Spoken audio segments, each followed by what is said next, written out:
ძალიან ბედნიერი ვარ და ამაყი ვარ იმით, რომ ამდენი შრომა და წვალება დამიფასდა და შევძელი საქართველოს ჰიმნი უცხო ქვეყანაში ამეჟღერებინა. რა თქმა უნდა, ვიყავი პირველ რიგში ძალიან მობილიზებული, მოტივირებული და მინდოდა რომ გავხდარიყავი ჩემპიონი და ჩემი ნანატრი ოქროს მედალი მომეპოვებინა და წამომეღო საქართველოში. გამეხარებინა ქართველი გულშემატკივარი და ასევე ჩემი ოჯახი და ქვეყანა.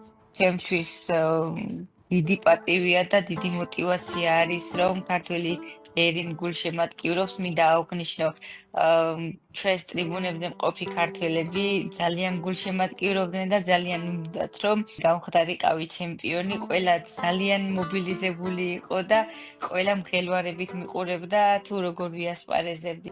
უცბად ვერ გავაცნობიერე რა მოხდა, კი ვუგებდი ვაზარს, მაგრამ მეორე ვაზარით რო აუღე უკვე საჩემპიონო გდება.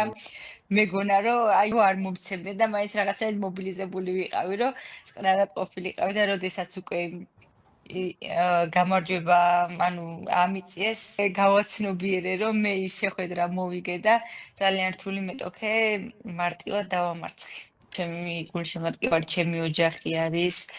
ჩემი მეუღლე არის, რომელიც გვერდში მიდგას ყოველ წამს და ყოველ წურს ძალიან დიდი წვლილი მიუძღვის ამ ყველაფერში. ასევე ჩემს ხელებსაც მადლობა მინდა გადაუხადო, ყველანაირად გვერდში გვიდგანან და ყველაფერს აკეთებენ, რომ გავხდეთ წარმატებული სპორტსმენები, მათ შორის ჩვენს ფედერაციაში. ქართველ ქალებს ვიტყოდი, არასოდეს დანებდნენ თავის მიზნის მისაღწევად იბრძოლონ და ყველაფერი გააკეთონ. რა თქმა უნდა, იქნება ბევრი მარცხი, ბევრი იმედგაცრუება, მაგრამ ვიცი, რომ მარცხს აუცილებლად წარმატება მოყვება და გულის ტკენას აუცილებლად სიხარული.